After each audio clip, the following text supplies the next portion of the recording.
Trovadores, quiero invitarles a este nuevo proyecto Trovit Cuentos y Leyendas, en el cual les traeremos una variedad de contenido para todas las edades, leyendas y cuentos de todo el mundo. Así que suscríbete al canal y activa la campanita de notificaciones.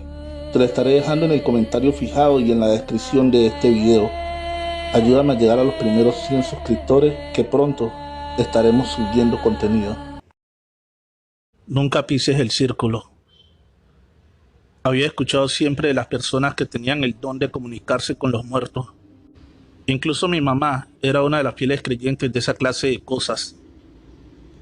Para mí siempre fueron cosas sin sentido. Gente que lucraba con la fe de las personas por ganarse unos pesos.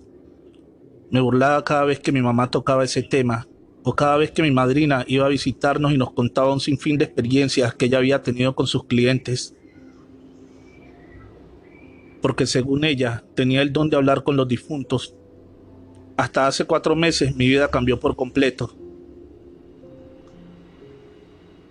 Mi madre trabajaba en el aeropuerto haciendo la limpieza y lamentablemente ella se contagió de COVID, o eso es lo que dijeron los médicos, ya que después de que ella sufriera un desmayo en su trabajo, jamás pude volver a verla, ni mucho menos hablar con ella. Las autoridades me pusieron en cuarentena, a pesar de haber salido negativa después de hacerme los estudios. Me encontraba muy mal, sola y sin un peso. Mis vecinos no me hacían la vida más fácil, ya que me culpaban de llevar el virus a la colonia. Me aventaban piedras, huevos, incluso orines. Estaba al borde de la locura. Si no fuera por mi madrina, que a pesar de las constantes burlas que yo le hacía, nunca me abandonó. Ella me llevaba comida todos los días y algunas cosas para mi higiene personal.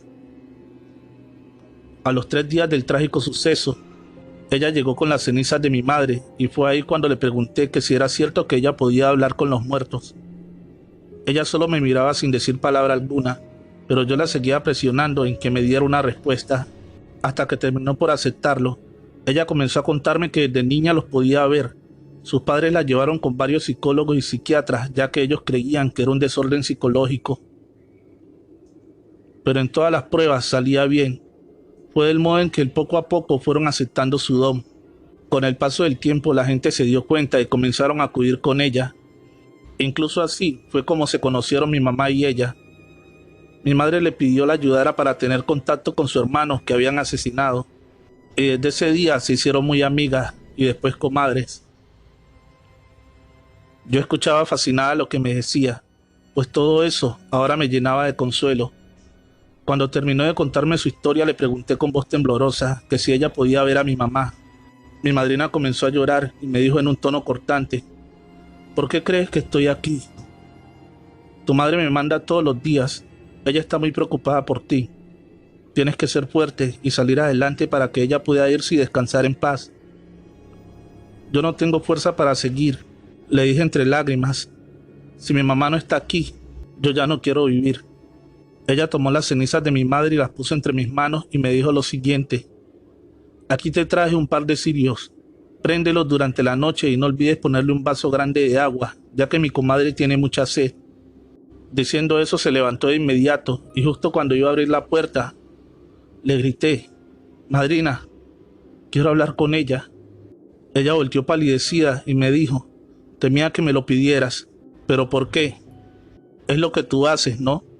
Ayudar a la gente a comunicarse con sus muertos. Ayúdame, por favor. Pero ella solo agachó la mirada y salió a toda prisa. Lloré durante el resto de la noche y me preguntaba el porqué de la negativa de mi madrina. Cuando por fin me estaba quedando dormida, juro que pude sentir la presencia de mi madre. Sentía cómo acariciaba mi cabello. Eso me reconfortó y pude dormir profundamente. También dormí, que no escuché cuando entró mi madrina a dejarme el desayuno. Lo mismo pasó con la comida y con la cena. Cualquier descuido que tenía, ella aprovechaba para dejarme mi comida sin que yo pudiera verla. Así pasó una semana hasta que un día me armé de valor y decidí ir a buscarla, no sin antes disfrazarme lo mejor posible por temor a mis vecinos. Cuando toqué a su puerta, mi madrina casi se desmaya al verme. ¿Pero qué haces aquí, muchacha del demonio?, me dijo bastante asustada. ¿Que no ves que si te ven te pueden llevar presa o te pueden hacer daño a la gente? Entra rápido antes de que te vean. Pues usted que lleva varios días esquivándome, madrina, y yo quiero pedirle nuevamente hablar con mi mamá. Por favor, necesito despedirme de ella para estar tranquila. Mire que ayer la pude sentir acariciarme el cabello. Por favor. Mira, mijita, ven, pásate al cuartito. El cuartito era un pequeño jacalito que estaba hecho de láminas y madera que se encontraba en el patio, y allí era donde ella trabajaba. El que tú te comuniques con un muerto no es cosa de juego, y mucho menos es nada sencillo. No me importa, madrina, estoy dispuesta a hacer lo que sea por volver a hablar con mi mamá. Te voy a contar algo que pasó hace tiempo. Tu mamá vino en el mismo estado en que estás tú ahorita. No pensó bien las cosas, ella solo quería ver a su hermano y aceptó cosas horribles para lograrlo. ¿Qué cosas?, pregunté intrigada. Ella ofreció su cuerpo y su alma a un demonio con tal de ver a su hermano el último viernes de cada mes. Es por eso que tu madre se ausentaba por la noche y regresaba hasta la mañana. Solo que esos seres son muy traicioneros. Ellos deciden la hora y la forma de tu muerte. No me interesa, madrina. Yo estoy dispuesta a hacerlo. Ella comenzó por hacer un círculo con un polvo blanco en el suelo. Enseguida puso unos símbolos muy extraños a los lados. Me dijo que me metiera adentro y mandó a traer una gallina y frente a mí le cortó el cuello y comenzó a bañarme con su sangre. Estuve a punto de vomitar, pero hacía mi mejor esfuerzo. Después de varias oraciones en un idioma que no conocía, comenzó a escupirme una especie de vino o algo parecido, ya que tenía el olor muy fuerte. Me pidió que saliera del círculo y me puso una marca en la frente, con una como ceniza negra. Enseguida ella entró al círculo y dijo que por nada del mundo intentara pisar ese círculo. Yo dije que sí, que no se preocupara, que haría todo lo que me dijera. En ese momento ella se sentó y sacó de entre sus ropas un morral de terciopelo negro y tiró las piedras que tenía adentro. Algo que me llamó mucho la atención fue que las piedras estaban grabadas con unos símbolos muy extraños. La lanzó 2 veces más y me dijo que si estaba lista, puedes comenzar a hacer preguntas.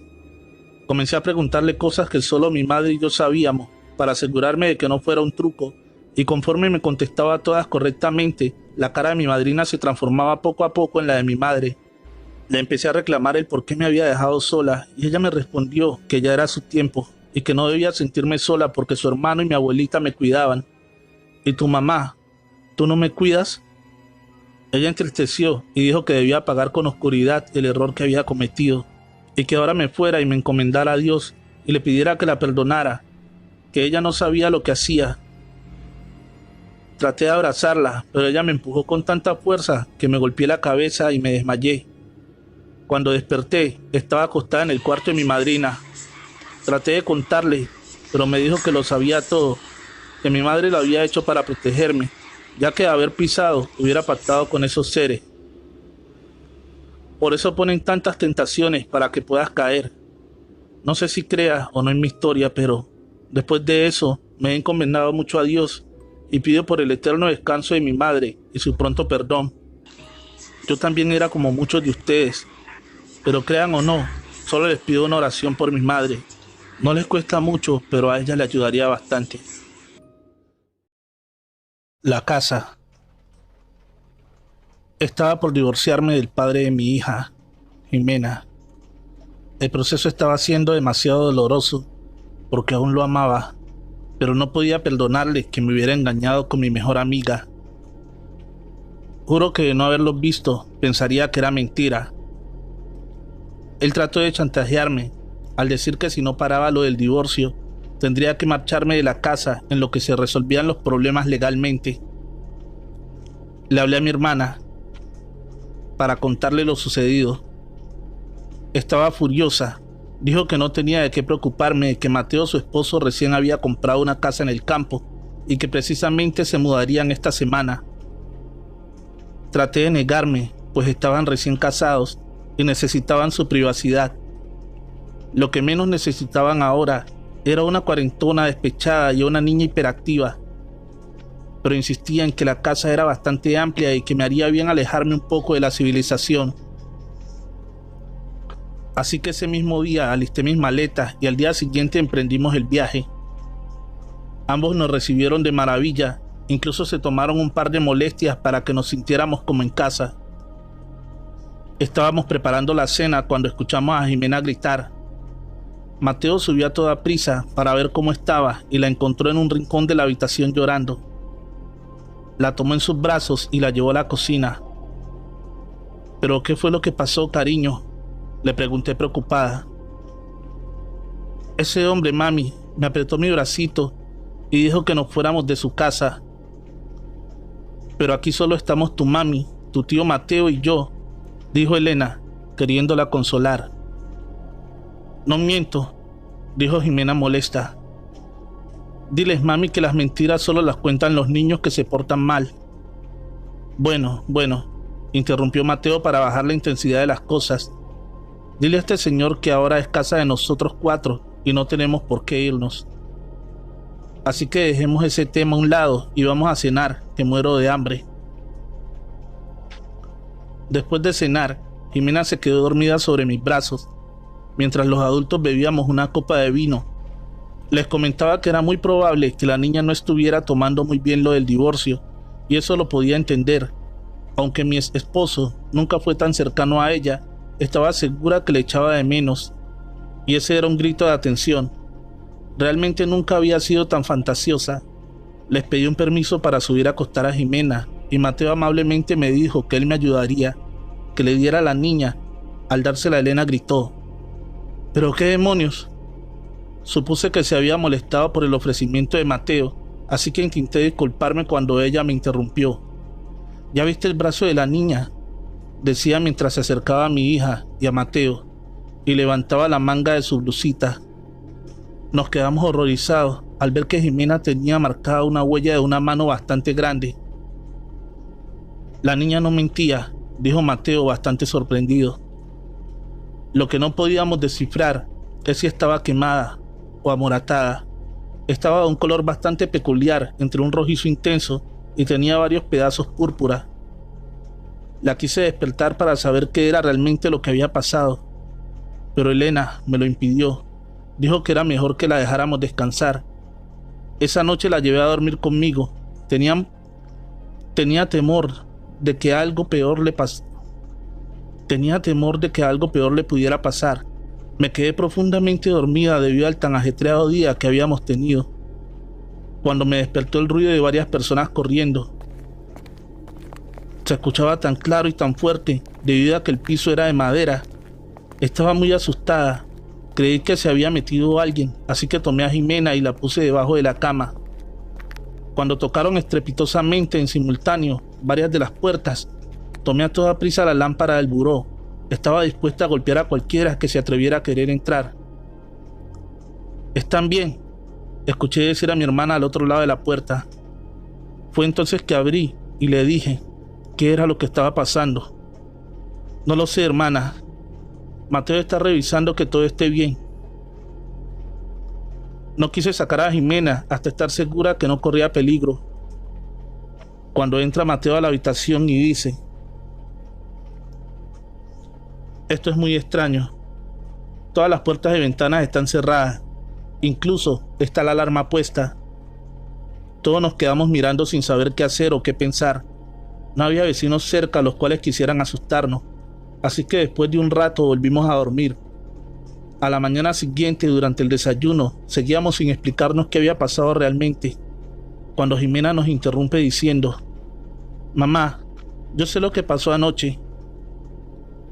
¿Y qué fue lo que pasó, cariño?, le dije mientras la sentaba sobre mis piernas. Son policías que vienen por el hombre que no nos quiere aquí. Elena se echó a reír y eso provocó que mi hija se fuera a su habitación sin terminar de desayunar. Basta, Elena, le dije molesta. Lo siento, hermana, pero es que tu hija tiene mucha imaginación y eso es culpa de tu esposo, que se pone a ver esas series de narcos y no sé qué. Tantas cosas más. Eso debió afectar a la niña. Bueno, ya es suficiente, le dijo Mateo. Es solo una niña y no lo está pasando nada bien. Molesta, Elena se levantó y comenzó a juntar los platos cuando de repente salió volando en dirección a ella el florero que minutos antes habíamos quitado y puesto en la barra para desayunar. Mateo metió la mano para evitar que el florero golpeara el rostro de Elena, y esto le ocasionó una herida bastante grande. Comenzó a sangrar bastante, así que empezamos a lavar su herida para revisar si no había quedado algún vidrio enterrado. Cuando baja Jimena y dice: «Mami, ¿qué pasa?» «Tu tío Mateo ha tenido un accidente, pero ya estamos curándolo».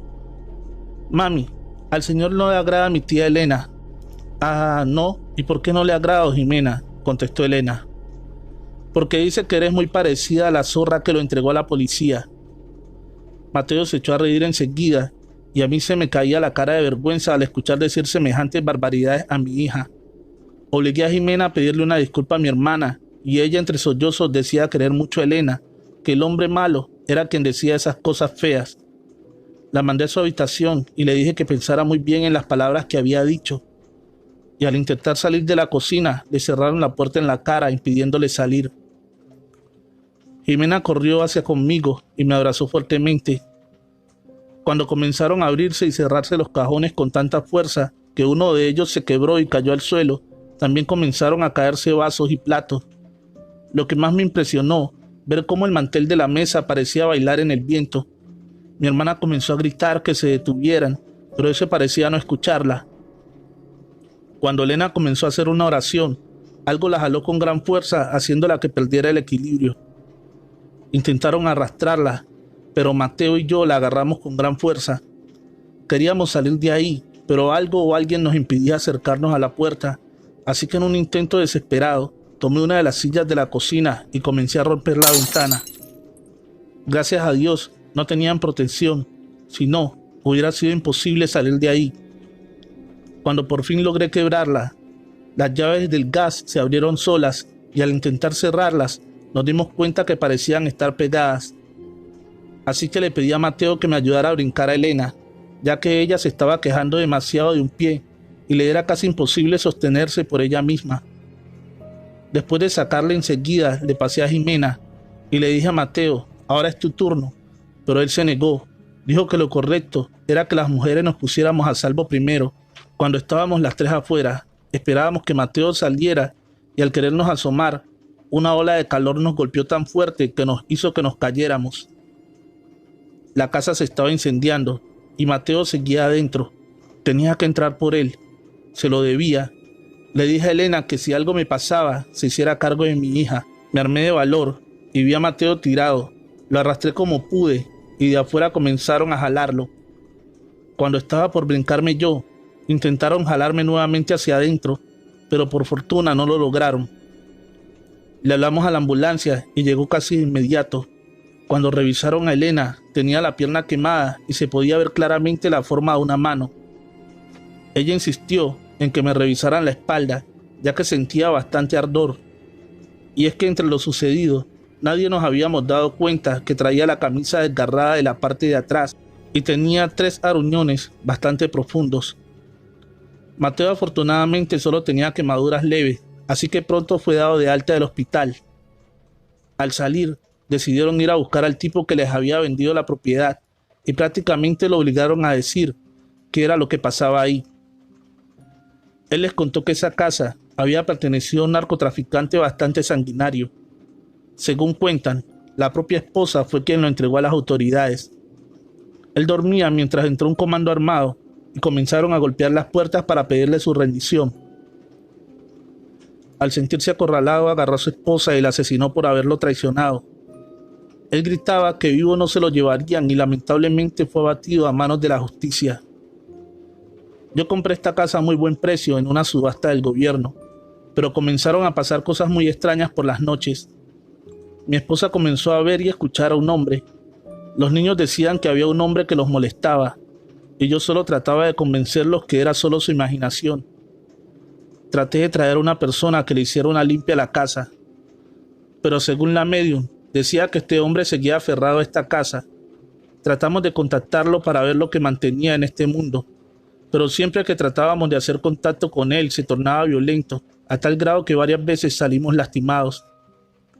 Tratamos más de 2 meses en tratar de desterrarlo, pero fue imposible, debido a la forma tan violenta en que murió. Con el paso del tiempo nos dimos cuenta que en la subasta no se nos contó la historia completa de la casa. pues olvidaron decirnos que habían encontrado restos humanos ahí. Y según decían, este hombre cuidaba de esos restos como penitencia de sus atroces actos. Un día misteriosamente la casa comenzó a arder sin motivo aparente. Ahí me di cuenta que tendría que deshacerme de ella. Así que después de mandarla a reparar, decidí vendértela a ti. Hasta la fecha Mateo decidió dejarla en el olvido, ya que no permitiría que alguien más pasara por lo que nos tocó vivir a nosotros. Mi novio Fabián, escrito por Anaís Veloz. Historias macabras para no dormir.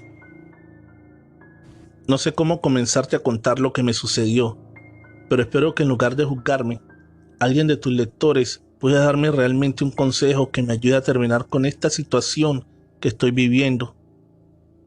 Mi novio Fabián murió hace 2 meses en un accidente de moto. Debo confesar que fue una relación bastante tormentosa, pues realmente nunca pudimos llevarnos bien. Y créeme que no lo culpo solo a él, pero soporté infinidad de cosas por lo que yo creía que era amor. Recuerdo que el día del accidente habíamos tenido una fuerte discusión debido a que nuevamente lo había descubierto siéndome infiel. Le dije que se marchara y que nunca se lo perdonaría. Él se subió a su moto y se fue a toda prisa. Ni siquiera se tomó el tiempo de darme una explicación. Lloré todo el resto de la tarde hasta quedarme dormida. Cuando escuché a mi madre entrar a la casa gritándole a mi hermana: Nadia, Nadia, tu hermana ha tenido un accidente. Salí de inmediato al escuchar aquello y al verme, mi madre corrió a abrazarme. Mi hermana Nadia y yo la miramos con extrañeza. ¿Pero qué te pasa, mamá?, preguntó mi hermana asustada. Ay, hija, me acaba de hablar la mamá de Fabián, que le avisaron que había tenido un accidente y que Flor iba con él. Te juro que sin pensarlo me salí del trabajo y venía por ti, ya que no me atrevía a ir sola al hospital. Tranquila, mamá, yo estoy bien, le dije tratando de calmarla. Pero si no eres tú la que iba con Fabián, entonces ¿quién era?, me preguntó mi madre algo confusa. No sé, debió ser una de tantas con las que me engaña. Ojalá se mueran por traidores, respondí molesta. Cállate, Flor, no digas eso ni de broma. Mira que las palabras tienen poder, y por muy enojada que estés, no debes desearle la muerte a nadie. Ay, mamá, ¿y lo que yo he sufrido por su culpa qué? Allá él lo pagará con Dios. Tú no eres nadie para juzgar a esos muchachos. Así que ponte unos tenis, que iremos a ver cómo está ese muchacho. Estás loca si piensas que voy a ir a ver a ese cabrón. Todavía me engaña y se accidenta con la amante, y tú quieres que le vaya a hacer las curaciones. Por Dios, Flor, ten un poco de empatía. No vaya a ser que les haya pasado algo grave y te arrepientas toda la vida. Ojalá le hubiera hecho caso a mi madre, pues ese día no hubo poder alguno que me sacara de la casa para ir a verlo. Mi madre, muy molesta, se fue con mi hermana al hospital y a las pocas horas me marcó, pues desafortunadamente Fabián y la chica habían muerto. En ese momento juro que no sabía qué pensar. La noticia me había caído como balde de agua helada, pues tuve la oportunidad de despedirme y no lo hice. Al llegar, mi mamá y mi hermana me dijeron que Fabián estuvo preguntando por mí antes de que le diera el infarto. Yo solo las miraba sin poder decir palabra alguna, y mi madre, al verme en ese estado, me dio una pastilla para dormir. Toda esa noche estuve soñando con Fabián. Recuerdo que desperté cerca de las 3 de la mañana con una sed terrible, y cuando regresaba nuevamente a mi habitación, vi a Fabián sentado en mi cama. En ese momento comencé a gritar y a llorar, así que de inmediato llegó mi mamá y mi hermana a ver qué era lo que estaba pasando. Les dije que Fabián estaba en mi habitación, pero ellas no me creyeron. Dijeron que solo era mi remordimiento por no haberlo despedido.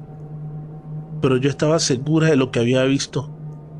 A la mañana siguiente, mi madre nos pidió que nos alistáramos porque iríamos al velorio de Fabián un rato, y así lo hicimos.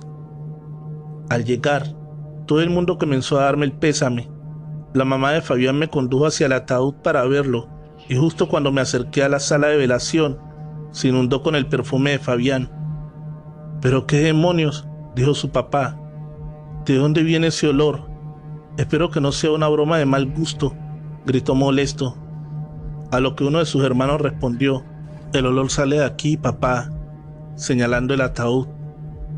Mi madre, asustada, se disculpó y dijo que nos marcháramos, pero justo antes de salir nos aventaron un enorme regalo de flores que nos impidió el paso. «Tal vez Fabián quiere que se quede un poco más», nos dijo la mamá de Fabián, bastante afligida. Mi madre asintió con la cabeza y regresamos a sentarnos. Nadie nos dijo que iría por un café porque la estaba venciendo el sueño, y es que entre el susto y los nervios habíamos perdido la noción del tiempo. Pasada ya la medianoche, nos sentíamos hambrientas y bastante agotadas. Le dije que yo la acompañaría por el café, pero ella se negó argumentando que eso podría hacer enojar a Fabián. Aún había varias personas en la sala de velación, pues al igual que nosotras estaban bastante desconcertados y temerosos de marcharse. Cuando regresaba Nadia con los cafés, soltó un grito tan aterrador que hizo que todos volteáramos a verla. «¿Qué te pasa, Nadia?», gritó mi mamá molesta. «Fabián, mamá», dijo señalando hacia un rincón de la sala. Todos miramos hacia donde señalaba Nadia y efectivamente lo pudimos ver por breves segundos. En ese momento salimos corriendo de la sala y el papá de Fabián cerró de inmediato las puertas. Se podía escuchar cómo aventaban cosas ahí dentro, pero nadie se atrevía a entrar. Hasta que uno de los guardias de los funerales, al escuchar aquel escándalo, se acercó a ver lo que estaba pasando. Después de contarle lo sucedido, ese se armó de valor y abrió las puertas para sorpresa de todos. El lugar estaba hecho un desastre. Las sillas, las coronas y los arreglos florales estaban tirados por toda la sala. No quisimos saber más y nos marchamos del lugar, pero al llegar a casa tampoco pudimos descansar, pues mi madre, Nadia y yo podíamos escuchar los llantos y pasos de un hombre. Hasta la fecha toda esta situación no ha parado, pues aún teniendo visita no dejan de escucharse aquellos lamentos. Por las noches hemos visto a Fabián deambular por la casa. Les pido algún consejo de cómo parar esto, pues ha decaído mucho nuestra salud debido a todos estos acontecimientos. Recuerda suscribirte al canal y activar la campanita de notificaciones. Las supersticiones de Vero, escrito por Anaís Veloz. Historias macabras para no dormir. Mi abuelita falleció hace 2 meses. Ella jamás quiso ir al hospital, ya que ella decía que ahí se iría más rápido. Con mucho dolor aceptamos su petición y sus últimos días los pasó en su casa, tal y como ella lo había querido. Nos hablaron a las 3:30 de la mañana para avisarnos que mi abuelita había muerto, que fuéramos lo más pronto posible para despedirnos de ella antes de que llegara a la funeraria. Mi esposo y yo nos fuimos a toda prisa y gracias a Dios alcanzamos a darle un último beso. Mi mamá estaba bastante devastada y me pidió que le dijera a mi esposo que me permitiera quedarme con ella. Él aceptó, pues ya solo serían unas pocas horas las que estaríamos ahí. Eran casi las 6 de la mañana cuando nos dormimos en la habitación de huéspedes, mi mamá y yo. Cuando siento como si me sobaran la espalda, en ese momento me levanté de inmediato, creyendo que era mi tío que necesitaba algo, pero nada, no había nada. Supuse que solo lo había imaginado y traté de volver a dormir, cuando nuevamente siento a alguien pasando su mano por mi espalda. Volteo muy despacio y no sé si me lo crean, pero juro que veo a mi abuelita que me miraba y me sonreía desde la puerta de la habitación. Traté de despertar a mi mamá, pero era en vano. Supuse que fueron las pastillas que se tomó. Pude ver a mi abuelito unos cuantos segundos y de repente desapareció. A las 7 pasadas me dieron ganas de ir al baño, pero me resistí a ir por temor de volverla a ver. Pero ya era imposible aguantarme. Decidí levantarme a toda prisa y tratar de no voltear hacia el cuarto de mi abuelita, ya que el baño se encontraba justo enfrente de su recámara. Entré sin voltear, pero al salir fue casi imposible no hacerlo, y la pude ver sentada en su sillón mirando hacia su jardín. Lo raro es que no se veía tan viejita, sino todo lo contrario. Se veía joven y resplandeciente. Cuando ella volteó, de inmediato corrí hacia la recámara y abracé a mi mamá, que seguía sin despertar. A las 10 de la mañana le conté lo sucedido a mi mamá, pero no me creyó. Dijo que probablemente serían mis nervios. Nos fuimos al velatorio y ya estaba mi abuelita ahí. Lucía tan bella como si estuviera dormidita. Cuando se acercó, mi mamá notó que el vidrio que se encuentra en la caja para proteger el cuerpo estaba suelto. Podías levantarlo y tener contacto con el cuerpo. Mi madre vio cómo mi abuelita empezaba a sudar. Se podía ver claramente varias gotas de sudor. Me pidió que fuéramos a conseguir un pañuelo para limpiarla, y justo cuando regresábamos se escuchó a doña Vero gritar. Doña Vero es la persona que trabaja con mi abuelita. Pero muchacha tonta, ¿qué es lo que has hecho? Mi mamá y yo nos quedamos paradas sin poder decir o hacer algo. Doña Vero gritaba una y otra vez. Carla, ¿qué fue lo que hiciste?, le reprochaba llorando. Carla, su hija, solo la miraba avergonzada cuando se acercaba a mi tío y le pregunta qué fue lo que la puso así. Lo que ella respondió bastante apenada. Lo siento, patroncito, es que mi hija Carla levantó el cristal del ataúd y le limpió el sudor a su mamá. Y mi tío le dijo que no se preocupara, que nadie se había molestado, que pediría que lo cerraran bien, a lo que ella contestó bastante preocupada. Es que ustedes no entienden, su mamá no se quiere ir sola, es por eso que ella está sudando, y como esta niña tonta se lo limpió, ahora mi patrona vendrá por ella. ¿Pero de qué demonios hablas, Verónica?, le dijo mi tío en tono molesto. Esas son solo ocurrencias de tu pueblo. Nada le va a pasar a tu hija. Es mejor que te vayas a descansar. Estás muy nerviosa y necesitas reposo. Le dio un billete y se salió mi tío enojado. Mi mamá y yo sentimos un poco de pena por ella y la llevamos a la cafetería para tranquilizar un poco a la señora Vero. Pero ella parecía no tener consuelo. Le platiqué lo que había pasado esa mañana y Vero me dijo que mi abuelita quería que me fuera con ella, pero que mi miedo me había salvado. Mi mamá le dijo de que la gente se muere. Son cuentos que inventa la gente para asustarnos. Vero se levantó muy triste y dijo, mañana a mi patrona la entierran y a mi hija la velarán. Mi mamá se quedó preocupada por la actitud de Vero, pero no pudimos hacer nada por ella y nos regresamos a la sala a seguir velando. Al día siguiente fuimos al entierro de mi abuelita. Salíamos del panteón como a las 4 de la tarde, cuando suena el celular de mi mamá y era Vero llorando. ¿Pero qué pasa, Vero?, decía mi mamá una y otra vez. Por un momento mi mamá se quedó petrificada sin poder hablar.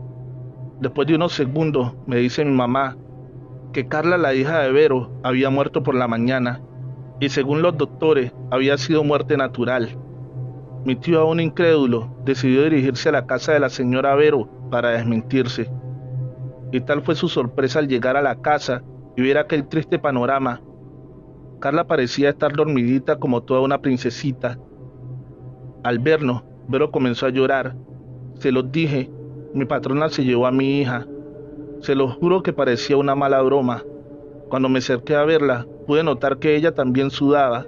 Se lo hice saber a mi mamá, a lo que pidió que nos fuéramos porque estaba muy asustada. Pero ya casi en la salida, Vero nos paró y nos dijo que ahora Carla y mi abuelita la esperaban y que esto nos sirviera de lección, que no son chismes de gente de pueblo, como dice usted, mi patroncito, dijo dirigiéndose a mi tío. No sabíamos qué hacer, pero para tranquilizar las cosas, dijo mi mamá que iríamos por algunos panes y galletas para ofrecerles a la gente. Fuimos y compramos las cosas, pero mandamos con unos familiares, ya que hasta la fecha aún tememos de las supersticiones de Vero. Hemos llegado al final de este episodio. Gracias por seguir este canal. ¿Quieres apoyarme? Dale fuerte al botón de suscripción y activa la campanita de notificaciones. Comparte con un amigo para ayudarnos a crecer. Rosario, la niña caníbal del metro. Relato escrito e investigado, así como adaptado por Chemo San Juan, basado en eventos reales de mis amigos, trabajadores del metro, que omitieron su nombre. ¿Quieren saber por qué no morí de hambre durante casi ese mes en las alcantarillas del metro? Pues porque llegué a comer desde ratas hasta carne humana, y su sabor es agradable, y gracias a su sangre no me deshidraté. Al principio fue duro, pero el hambre y la necesidad me orillaron a eso. Yo no los maté. Ellos ya habían muerto. Ella siempre recordó durante su encierro en el Instituto Mexicano de Investigación Psiquiátrica del Departamento del Distrito Federal, hoy Ciudad de México, y contaba con lujo de detalles su atroz experiencia de cómo sobrevivió desde los primeros días de septiembre del año de 1972 y llegó a ser nombrada la niña caníbal del metro Tacubaya, y no era nada agradable oírla decir que nunca olvidaría cómo por culpa de la gente que ese día se amontonó en el metro de la línea número 1, su mamá la perdió y la olvidó por completo, y su corazón se llenó de odio y resentimiento, y eso provocó un daño grave e irreversible que más adelante le cobraría factura.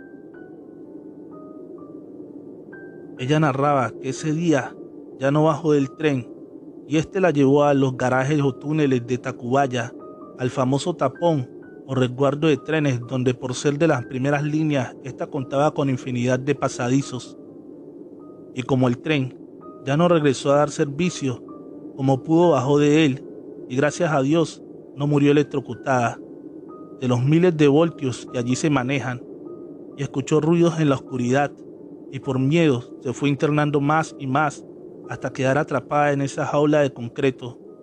Las horas pasaron, el calor y el hambre pronto le pedían ser atendidos y su cabeza se llenaba de odio, repulsión y rechazo a la humanidad, pues les achacaba que por su culpa su madre la dejó abandonada, sin saber que su madre, una humilde empleada doméstica de la colonia Balbuena, sumida en llanto y desesperación, logró hacer que personal del metro, policías y civiles la buscaran en áreas cercanas sin obtener resultados. Y como fueron pasando los días, la consideraron extraviada y por un momento se olvidaron de ella hasta que un policía de investigación judicial que llevaba el caso lo reabrió y le dio seguimiento hasta dar con ella, con la caníbal del metro, la niña de tan solo 8 años que conmocionó a una gran ciudad con su historia de terror. Estuvo sin comer 2 días. Como pudo cazó una rata de las alcantarillas y con el filo de una piedra la destazó para devorarla con gran apetito, pero solo le calmó el hambre por unas horas. Comentaba que perdió noción del tiempo, que no sabía qué día, hora o mes era, pues estaba tan alejada de las vías que nunca vio pasar algún tren del metro y por la poca luz se guiaba de las paredes para tratar de buscar agua o algo de comida. Justo cuando pensó morir de hambre, escuchó a escasos metros como algo pesado y grande era arrojado cerca de allí, y esta cosa lanzó un grito de dolor que duró unos segundos, pues poco tardaron las ratas en hacerse presente y empezar a devorarlo. Este bulto era una persona en situación de calle que abrió una alcantarilla para pasar la noche, pero no midió la profundidad y murió al caer de las múltiples fracturas, en especial una de la vena aorta de su pierna que quedó expuesta y dejaba ver el hueso y la carne al descubierto. Ella comentó a grandes rasgos que tuvo que comer junto con las ratas parte de ese cadáver y beber la sangre para no morir de sed. Esta carne amarga y dura la salvó de una muerte temprana. Así pasaron los días y indigentes cercanos al metro Tacubaya narraron al policía que estaba investigando que cierta noche vieron a una niña de aproximadamente unos 10 años subir del drenaje del metro y jalar a un indigente, mismo que del posible impacto murió al estrellarse con el piso, pero que era raro el comportamiento de esta, pues no caminaba derecha, sino que se arrastraba por el piso como los roedores. Eso pudo ser la segunda víctima de un total de 3 que supuestamente devoró en sus primeros 15 días dentro de los túneles del metro, donde con facilidad se adaptó. y por gusto propio no quiso salir de allí. Ella ya había encontrado la forma de hacerlo y ahora convivía por su secuela o daño mental con ratas a las que les agarró afecto y cariño. Inclusive hay datos de una persona que cierta noche al estar dormido en el piso en la calle fue mordida en la espalda por una niña, la cual ágilmente se refugió en el drenaje para no subir jamás. Este dato lo tomó el policía judicial que tenía el caso a cargo y empezó a armar su rompecabezas y solicitó al Departamento del Distrito Federal un recorrido por túneles de esta área donde fuera vista esta persona y donde ya habían 3 desaparecidos y un lesionado por mordida. Después de 2 horas de recorrido por los túneles, la policía y personal de vigilancia del metro encontraron restos de ropas, zapatos y metros adelante, restos carcomidos humanos de uno de los desaparecidos y pensaron que fueron provocados por las ratas, pero jamás imaginaron que se encontrarían con un caso difícil de creer. Al llegar casi al final del túnel de Tacubaya y al alumbrar con las potentes lámparas, vieron a una niña de aspecto indígena, de pelo largo y mugroso, estar devorando parte de un pie humano y con gran facilidad despellejaba la piel de la carne, y ella, al sentirse acechada, huía por los túneles, pero fue en vano, ya que el personal del metro logró capturarla. Ese día 22 de septiembre de 1972, por fin fue rescatada de su encierro y por ser menor de edad y por su desorden psicológico, fue ingresada al Hospital de Enfermedades Mentales, donde vivió muchos años y era visitada por su pobre madre, quien no sabía si prefería verla muerta que en esa condición de locura y daño físico. Pero la madre, años más tarde, murió en 1997 y nada pudo hacer por su hija. Rosarito pasó parte de su vida en ese centro psiquiátrico, de donde se le relacionó con la muerte de una enfermera en extrañas circunstancias, pero nadie se lo comprobó. Allí, hasta los mismos doctores le tenían miedo. Pero para su desgracia, ella murió en el año 2010, de 45 años, y jamás logró recuperar la cordura ni razón. Fue un funeral triste y solo, donde nadie le lloró, y su caso, uno muy controvertido, quedó en el olvido.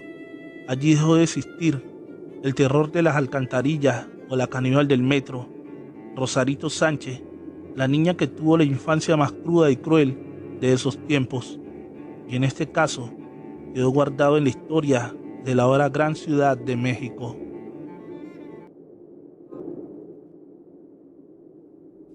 La colgada del reclusorio Oriente. Relato escrito y adoptado por Chemo San Juan, de eventos reales de la señora Mari de Ciudad de México. Dios mío, concédeme el perdón y busca eterna paz a mi alma que vaga en el limbo. Yo no quise hacerlo. El odio y el dolor de este engaño me llevó a asesinarlos, sin saber que allí morirían mis propios hijos. El crudo momento de caer en el reclusorio no lo olvido, y aún en las noches escucho el llanto de esa pobre mujer que lloraba trágicamente hace 10 años. Justo cuando me ingresaron a la cárcel y me tocó compartir celda con 6 mujeres, de donde 2 dormían en camas de piedra, yo amontonada en el piso, la verdad lloraba a diario por mi triste situación, y esa primer noche alguien más también lo hacía, pero de una forma que te desgarraba la piel. Fue cuando me asomé desde el fondo del pasillo y vi una celda que fue modificada como capilla con una virgen y santos, y a un lado de la capilla otra celda que era ocupada como depósito de cosas, y yo me preguntaba por qué no la usábamos para dormir apretadas. En ese justo momento de allí se asomó una joven y bella mujer por unos segundos para perderse en su interior. Yo no cuestioné nada y me fui a dormir después de que esa mujer se callara y dejara de llorar. Al amanecer le pregunté a otra reclusa que si había alguien encerrada en la celda junto a la capilla, y esta me dijo que no, que era imposible porque nadie quería estar allí. Ella me llevó y efectivamente estaba vacía, con cosas llenas de polvo y viejas. Ya no le di importancia y continué mi encierro, pero a la noche siguiente Justo a las 2 de la madrugada comenzó de nuevo el desgarrador llanto, el cual exclamaba: perdónenme, por favor, hijos, yo no los quise hacer. Ahora sí, este llanto despertó a la mayoría de las presas, y allí estábamos, las cuales comenzaron a rezar, y yo no entendía qué pasaba. A mi tercer día, trajeron a una señora que había cometido un delito, y era sumamente agresiva, y le inyectaron un tranquilizante. Y como no había espacio con nosotras, las custodias del reclusorio se dijeron: si la metemos en la celda sola, total estará esta noche en lo que se calma y mañana la sacamos a otro lado. Y allí la metieron.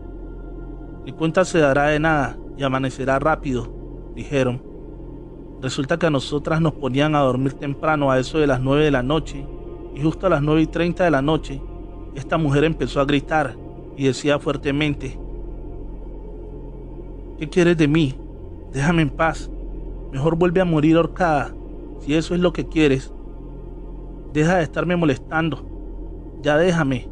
No me interesa tu vida. Esto lo gritaba con pura grosería.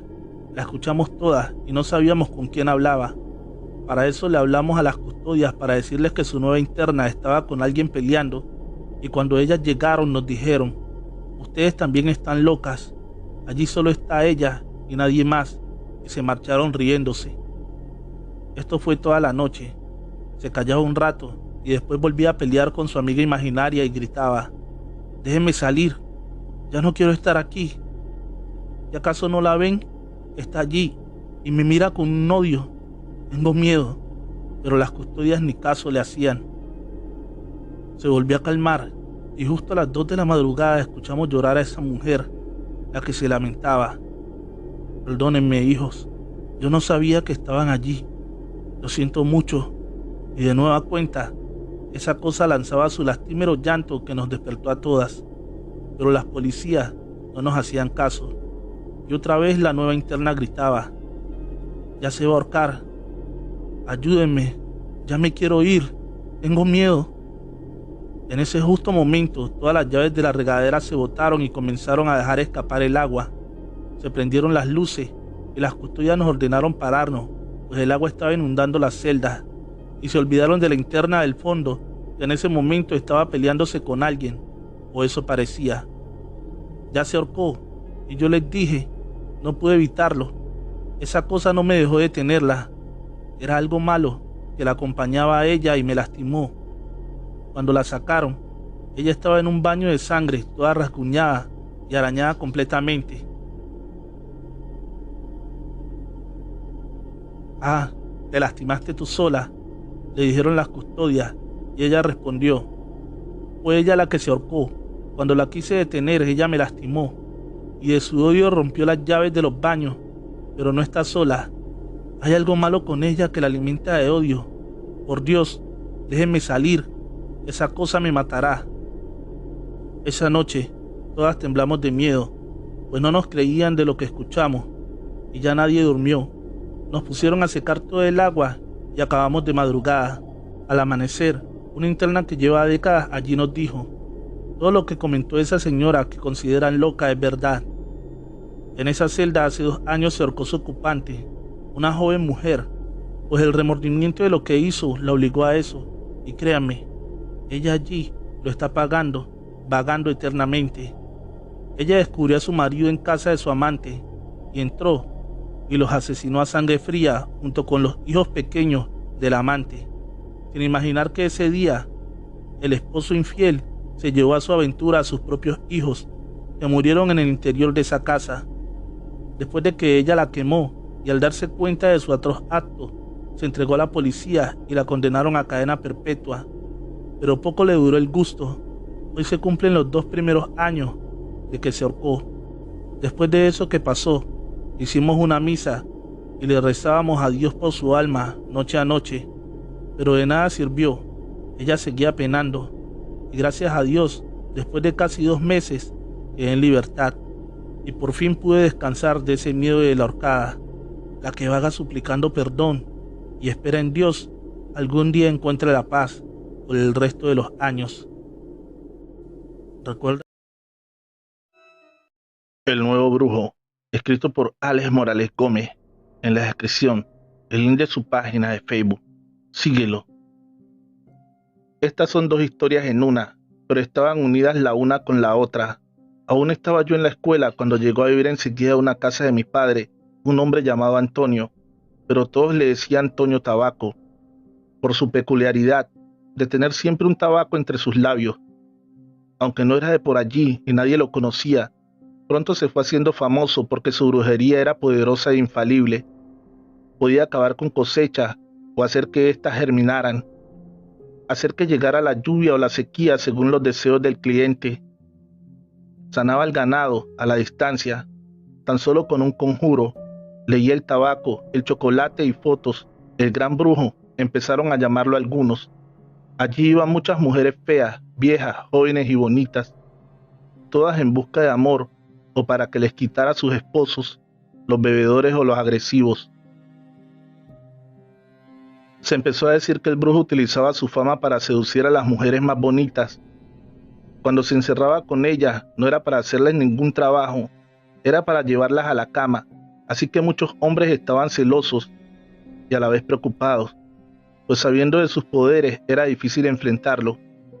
Un domingo Catalina fue a consultar al brujo. Quería que éste le dijera si su esposo le era infiel. Como siempre, éste se encerró con la joven esposa en una habitación. De allí salía humo, un humo con un olor peculiar a mentol, pero también salían gemidos de placer. Como Catalina vivía tan cerca, algún vecino corrió y le llevó el suceso a su esposo. Este se vino con revólver en mano y con 3 tiros al aire hizo salir al brujo y a su cliente. Ambos salieron en prendas menores. El brujo alegaba que le estaba sacando las malas sales, pero el esposo de Catalina no se llamaba a explicaciones. Lo amenazó con el revólver y le exigió irse de inmediato del lugar. Así fue que el brujo, sin mediar más palabras, empacó lo poco que pudo y huyó del lugar. Esa misma noche, Catalina desapareció en la noche, llevándose unas pocas pertenencias. Algunos dicen que huyó tras el brujo, otros dicen que la vergüenza no le permitía estar más por allí. Al esposo de Catalina lo encontraron muerto en la entrada de su casa. Se cree que al amanecer, buscando a su esposa huida, una abeja entró en su garganta y dejó su aguijón allí. El hombre murió ahogado por la hinchazón de la picadura. Nadie podrá saber bien cómo pasó, pero muchos pobladores aseguran que fue el brujo que vino en forma de abeja y lo mató. Allí entra la segunda historia. Arnulfo era el ayudante de Toño. Era un joven retraído. Muchos dirían que tonto. Hasta el propio Toño decía que no se le podía mandar a hacer encomiendas muy complicadas porque las olvidaba. Pero Arnulfo llegó una tarde a la casa que pertenecía a su jefe Toño. La cercó con alambres por todos lados y llevó 2 perros negros inmensos y abrió de nuevo el trabajo del brujo. Al principio nadie quería ir allí. Sabían que Arnulfo no era normal, pero con los días se fue ganando a las personas, no solo de la vereda, también de toda la región. Del pueblo y de pueblos contiguos se decían que tenía más poder que Toño. Algunos decían que este último fue quien le enseñó, otros que era el mismo Toño que había tomado el cuerpo de Arnulfo. Quienes lo consultaron decían que era un hombre completamente diferente.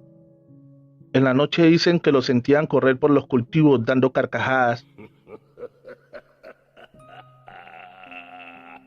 Se sabía que era él por su risa peculiar. También dicen que por donde pasaba secaba los cultivos. Muchos temían pasar por el frente de su casa en las noches, no solo porque se escuchaban oraciones y voces extrañas, también porque los 2 perros, que ya de por sí en el día eran atemorizantes, en la noche eran 2 fieras con los ojos como fuego, y por su boca salía una babasa que más parecía lava de un volcán ardiente. Siempre parecían estar furiosos. Fuera de día o de noche, solo se calmaban cuando Arnulfo les daba un pequeño silbido. Dicen que aquel nuevo brujo estaba haciendo una fortuna con su magia o brujería. Al principio las colas eran importantes, después debió empezar a dar citas con más de 2 meses de antelación. Ahora entra a esta historia mi familia, más que nada mi padre. Mi familia tenía una casa para alquiler, contigua a la del nuevo brujo, pero hacía un tiempo estaba sola, ya que ningún viviente se quedaba allí. algunos por lo que se escuchaba en la casa del brujo en las noches, otros simplemente se aburrían por cualquier pequeñez. Mi padre, cada que se iba un inquilino, la organizaba de nuevo, la pintaba, volvía a sembrar jardín, ya que este pronto se secaba. Un domingo que estábamos mis padres y yo en el pueblo comprando los víveres para la semana, se nos acercó una mujer que decían que era loca y vivía de la caridad de las personas. Eugenia se llamaba. Se vestía de harapos y olía mal. Esta llamó a mi padre aparte y le dijo que el vecino estaba interesado en que le vendiera la casa, para él hacer más grande su negocio. Por eso todos los inquilinos se aburrían, porque le habían puesto tierra de cementerio en varias partes de la casa y le habían hecho un conjuro de magia negra. Mi padre se quedó pensativo, a pesar que él sabía lo que pasaba con el brujo. No creía en esas cosas, mas sin entender, le preguntó a la anciana qué podía hacer para combatir aquel mal. Lo primero que debía hacer era encontrar la tierra de cementerio. Esta debía estar a los alrededores de la casa, en 4 puntos distantes. Después de encontrarla, debía devolverla al cementerio. Después debía enfrentarlo cara a cara. Para esto necesitaba llevar el cordón de San Benito amarrado a la cintura.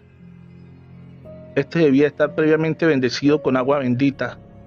También debía conseguir un ramo de los que se usan en Semana Santa y quemarlo alrededor de la casa. Necesitaba un arma cortopunzante, preferiblemente un puñal de plata. Este también debe ir bañado de agua bendita. No se preocupe por lo que necesita. El sacerdote le conseguirá el cordón y el puñal. Debía decirle que la blanca lo había mandado.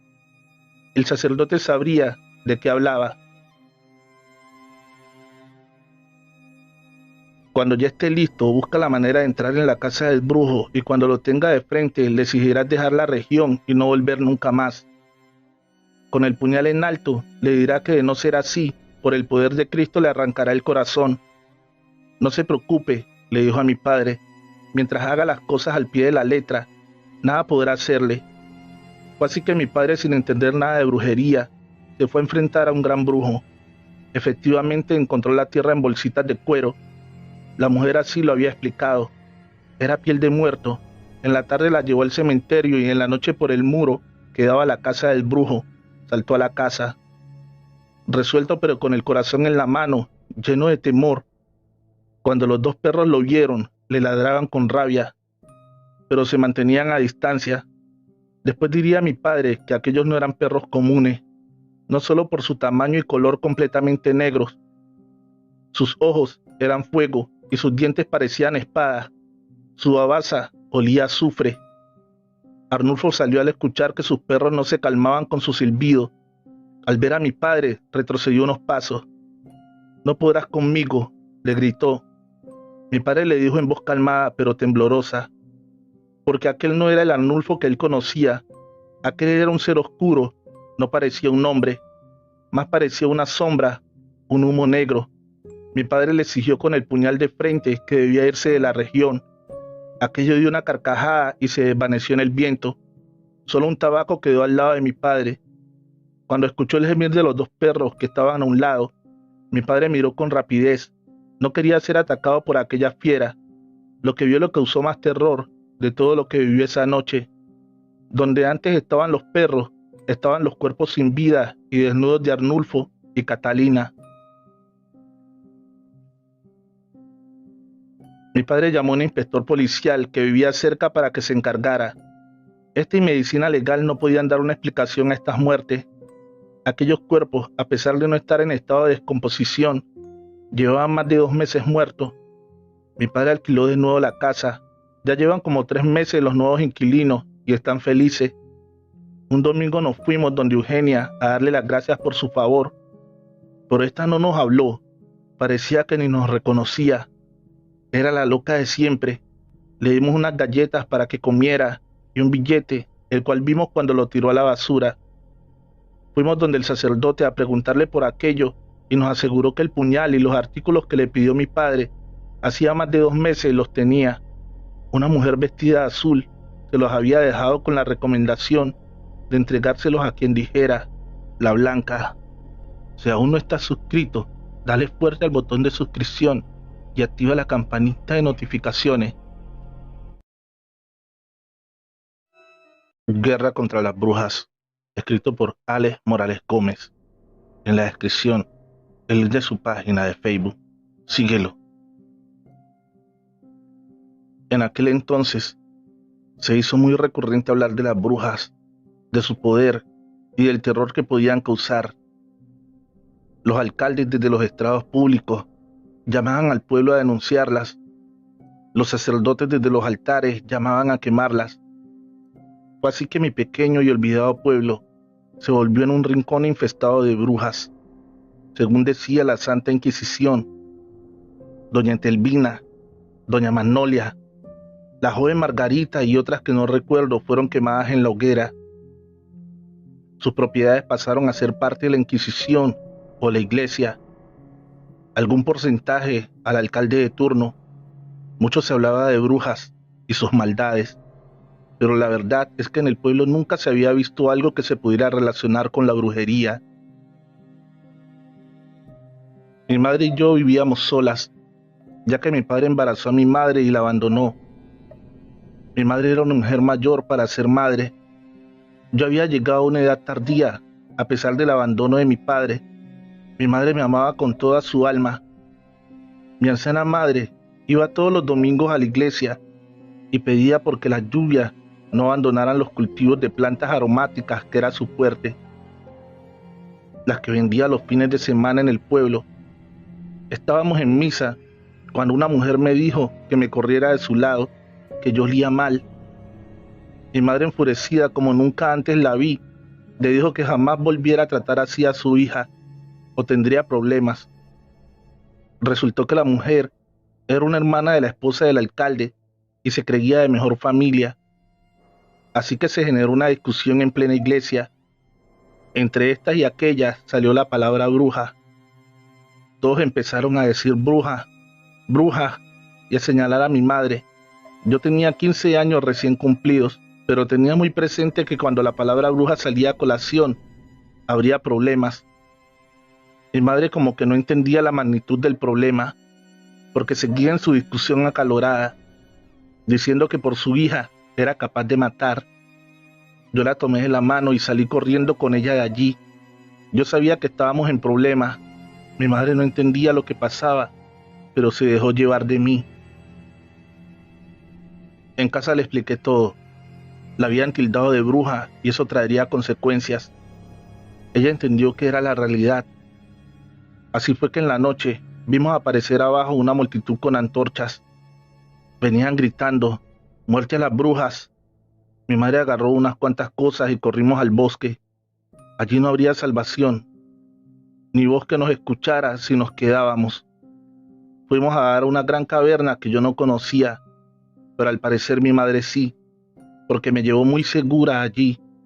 Era bastante espaciosa y muy escondida en las profundidades del bosque. Al día siguiente miramos por los alrededores de nuestra casa. La habían quemado. Al parecer creían que nosotras estábamos dentro. No quedaba nada, ni de la casa ni de los cultivos.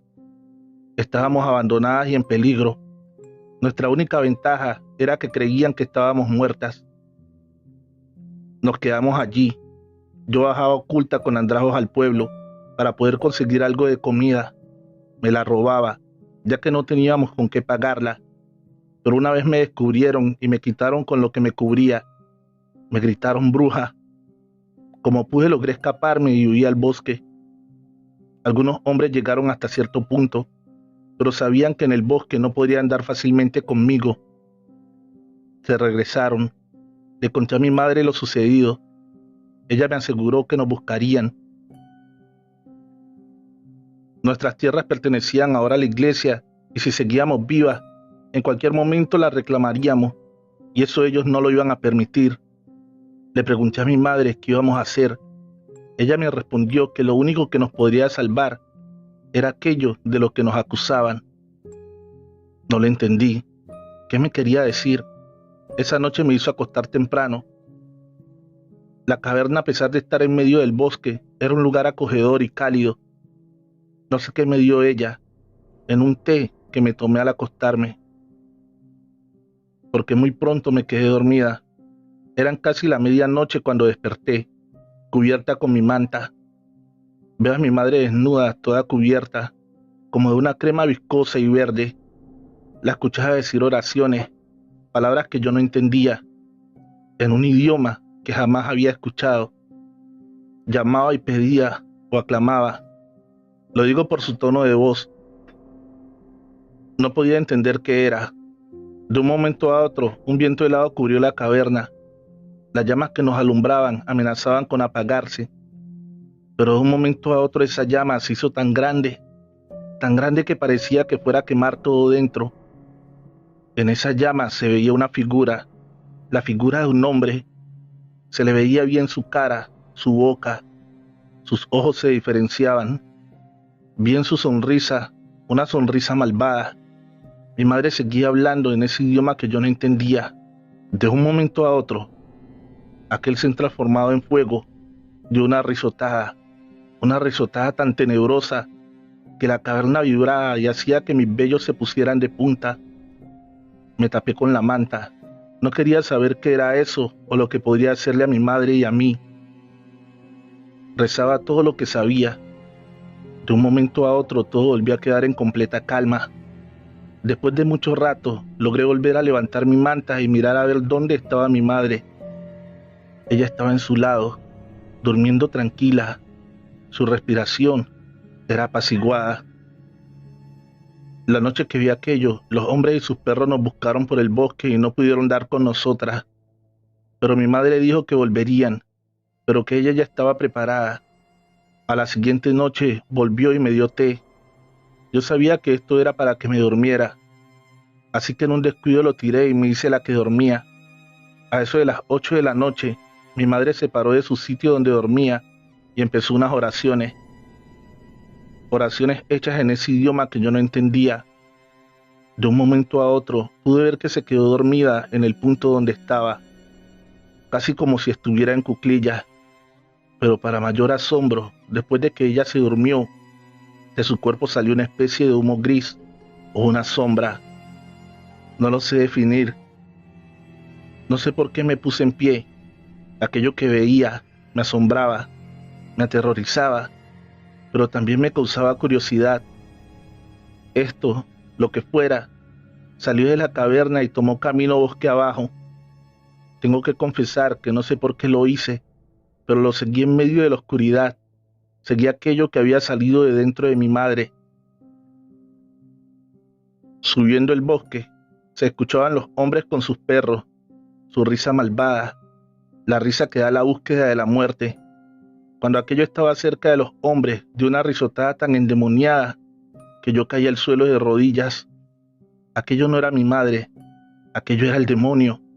También los hombres se quedaron en silencio. Ese humo gris cubrió todo el bosque. Se hizo tan grande que parecía una nube de esas negras cuando va a llover. La risa se escuchaba en todo el bosque. Los árboles se mecían. El viento silbaba por entre las ramas. El huracán era insoportable. Los árboles parecían que se fueran a arrancar de raíz. Los hombres gritaban y lloraban. Se sentían correr. Los perros aullar. Los perros chillar. Aquello era el demonio. Aquello, en verdad, era cosa del mal. Los hombres huyeron de nuevo al poblado porque se habían encontrado con aquello que yo no sabía explicar qué era. La noche volvió a la normalidad y el humo tomó de nuevo camino a la caverna. Yo salí detrás de eso. Cuando llegó, volvió el cuerpo de mi madre y sentí de nuevo su respiración calmada y tranquila. El día siguiente fue un día normal. Salir al bosque a buscar leña y algunas bellotas para poder comer. En la noche fue todo igual. Mi madre me da el té y yo me hago la dormida. Mi madre vuelve y entra en oración o lo que fuera, y pronto se queda dormida o en trance. Aquello vuelve a salir de su cuerpo. Ese humo, esa sombra, esa niebla. No tengo cómo explicarlo. De nuevo la seguí, o seguí aquello que salió de ella. Ya eran más hombres. Venían armados con picos, palas, cruces y libros de oraciones. Estaban cerca de la caverna. Aquello ya no solo cubrió el cielo, cubrió por completo el bosque. Todo se hizo oscuro, más oscuro que una noche normal. Parecía como si la oscuridad fuera tan densa que se pudiera cortar con un cuchillo. Se escuchó en todos los rincones del bosque la risotada, tan tenebrosa que yo misma debía taparme los oídos. Me acurruqué al lado de un árbol y me quedé allí. El bosque se volvió una tormenta, pero no era lluvia, era de unas partículas pequeñas. Los árboles iban y volvían, amenazaban con caerse. Los hombres corrían de un lado para el otro.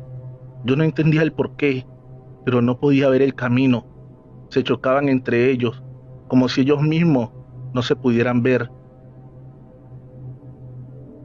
Eso era una cosa de locos.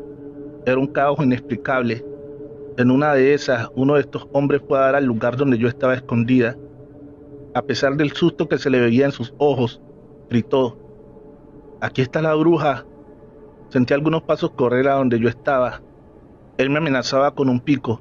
Yo sabía que estaba perdida, pero a mi lado apareció aquella sombra. Debo confesar que mi miedo era peor que el de aquel hombre. Más aún que aquella sombra era mi madre. Sus rasgos físicos eran muy diferentes y desfigurados, pero era ella. El hombre al verla se santiguó e intentó correr, pero mi madre o lo que fuera, le puso su mano en el hombro y este cayó al suelo. Aquello me habló y me dijo: «Ve a la caverna ya». La voz era la de mi madre, pero sonaba extraña y cavernosa. En el bosque se hizo una claridad que me dejaba ver con nitidez el camino. Corrí a la caverna. Desde lejos escuché cuánto decían: «Está muerto, lo mató la bruja». No sé cuándo llegó aquello al cuerpo de mi madre, pero ella en la mañana me dijo que esto que había visto era lo que los hombres le temían, a lo que la habían obligado. Si era por defenderme, se aliaría hasta con el demonio. Así fue que seguimos nuestras vidas. En ocasiones intentaban buscarnos para matarnos.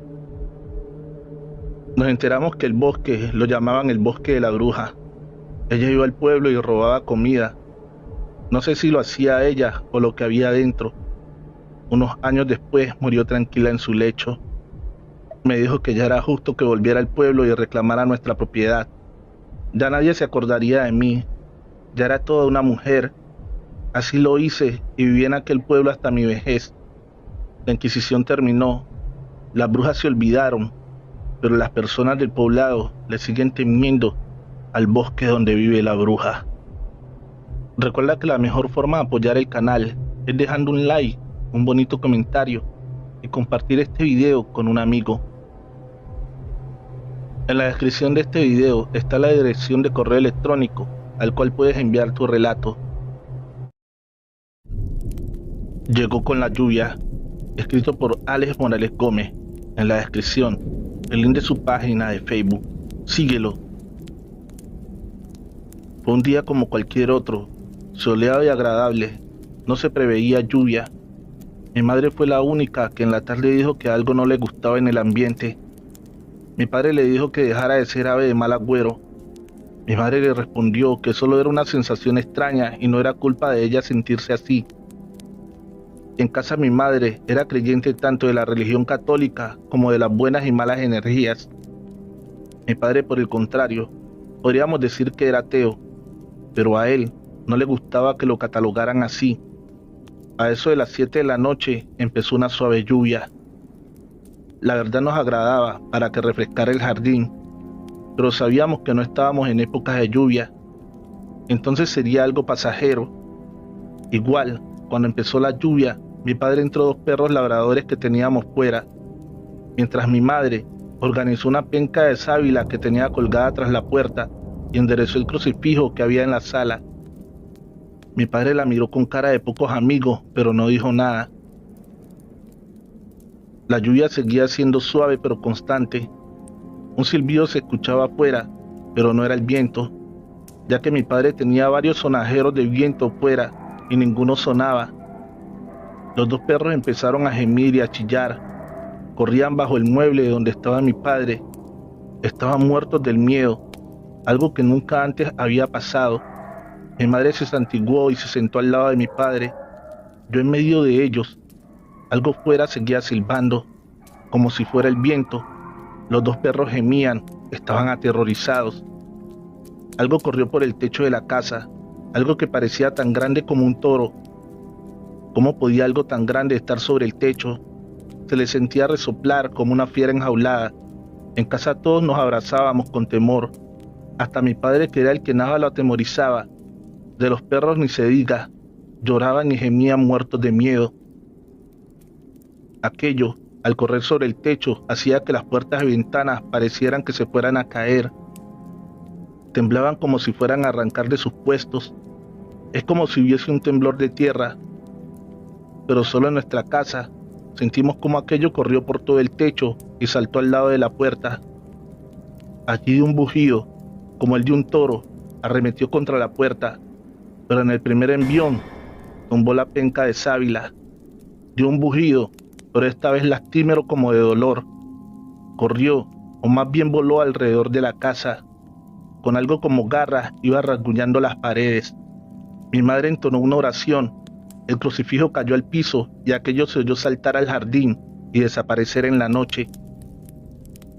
Pasamos mucho tiempo allí sentados, sin decir una palabra. El miedo nos tenía paralizados aún. Los perros se calmaron y empezaron a caminar por la casa. Esto nos tranquilizó y volvimos a la vida. Mi madre acomodó la penca de sábila y mi padre el crucifijo en la pared, algo que nunca creí ver. Al día siguiente pudimos ver los estragos en el techo, muchas tejas quebradas y en la pared efectivamente los rasguños de algo como garras. También una babasa negra que olía a basura. Casi no logramos limpiarla entre los tres. En el jardín donde cayó aquello, todas las plantas estaban secas. Por donde corrió en la noche, le preguntamos a varios vecinos, pero ninguno dijo haber visto ni sentido nada. Solo nos visitó a nosotros. Hemos llegado al final de este episodio. En el comentario fijado te estaré dejando 44 relatos de terror real, escritos por Anaís Veloz. Recuerda darle fuerte al botón de suscripción y activar la campanita de notificaciones. Feliz noche, trovadores, amantes de cuentos de terror.